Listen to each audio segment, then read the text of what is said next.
In this video, I'm going to show you how to get into the Hedge Maze in 99 Nights in the Forest. I'll show you how the Carnival games work and what kind of rewards you can expect to find inside the maze. So as you can see here, it's day 1 and the Carnival has already spawned on the map, but it is currently closed, so there's not much that you can really do here, apart from you can collect an air rifle from this kiosk. So this is a weapon, it's got infinite ammo, it looks kinda cool, but I wouldn't really rely on it to kill anything in the game because it deals a very low amount of damage. So as you can see, I would definitely die if I try to take on this wolf with only the air rifle. But basically what you want to do is you're just going to have to wait until the Carnival opens, then you can get tickets to unlock the Hedge Maze, which is this area here, and the gates will be open once you get your 3 tickets. So as you can see, it's going to open in 1 day, so I just have to go back to playing the game and wait until it says the Carnival is in town, and that means that the events are now open. We've got ring toss, a basketball game, and the air rifle game. So the basketball game, I'm going to choose first because I love basketball, and basically once you get 1 ball in the hoop, the timer will go off and you have to get 3 of them through and you'll get some candy and you'll win yourself a Carnival ticket. The ring toss game was already completed at this time when I recorded it by another player, but basically you just throw the rings onto the little spikes, and again if you get 3 of them you'll get your ticket. So it's a pretty fun game, it's a Carnival classic, I'm sure everyone's probably played it in real life. Now the last game is the air rifle game. So I showed you the air rifle earlier, but basically little cardboard cutouts of like the deer and the owl and stuff pop up and you just have to take them out with the air rifle. So they do move pretty quickly, but it's fairly easy to complete, and you have to knock down 5 to get the final ticket. And now you've got the tickets, that means the maze is open. So the first thing I would say here is don't go into the maze unless you're prepared. You've got some weapons, some food, and preferably some bandages because you might die in here. It can be quite dangerous. So you enter into here, as you can see, this poor pumpkin fellow's dead on the right, and there's already a deer flying around in the back. Now he just went this way, but when you look around the corner he's actually not there.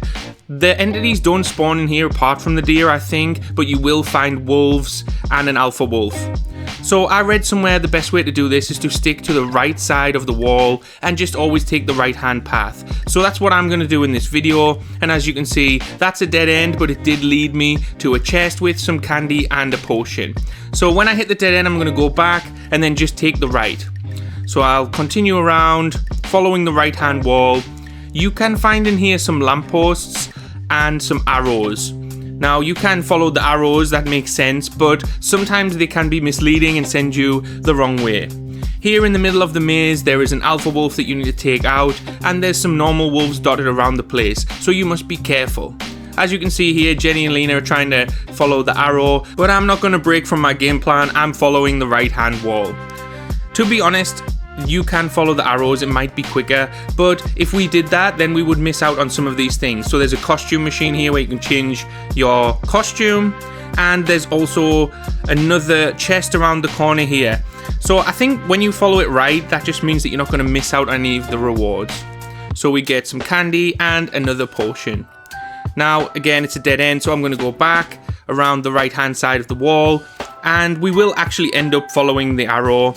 So if you want to just go straight for the arrows, go for it, but I just wanted to explore the full maze because this update just dropped and I'm interested to see what's around the place. So we're following the right hand wall again, and as you can see here there will be some dangerous things. There are wolves that are spawning around the place, so you should be careful around the corners. I would also recommend if you're playing as a group to not split up because you might have to revive each other. So we're just continuing through the maze. Here you see a wolf just around the corner, and we will be attacked tonight, but we're not worried about that. But we must be aware that the deer might spawn inside this maze, so that might be an added threat. So we're sticking the right hand side. As you can see, the arrows are actually lining up pretty well with following the right hand route. So we're just continuing around here. Got some more lampposts. You see here a cardboard cut out of a bear. So they're just there to basically jump scare you, I think. There's not going to be any bears or owls or rams inside here, so that's part of the fun. And they also match up with the Carnival game outside, the air rifle game, so that's a fun little link up they've got there. So we're continuing around the right side, following the arrows, until we came to an interesting room that looked like it might be something we need to investigate. So as you can see here, we're getting in a little bit of trouble with the wolves. They're just spawning out of thin air, it seems like. So you have to, as I said, bring some bandages unless you think you can handle it. But these wolves were really causing trouble. As you can see, Lena died here. We had to give her a quick revive with the bandage. And then another thing here is if you saw that pumpkin, that it glows in the dark. So you can use them as a light. Now this room seemed like it was important. It has 2 podiums here, but there's nothing in the room. But then suddenly the wolves started spawning in this room on the podiums, and then I also died. So you have to be very alert and watch out for any kind of wolves inside this maze. Luckily, Jenny had a great idea to jump up on the back of the deer on its head, so she survived and she was able to revive me in this case. So once we'd cleared the room of wolves, we decided to go back because this was obviously not the way. So we came back out and went around the corner. I still just went right because that's what I'm always doing.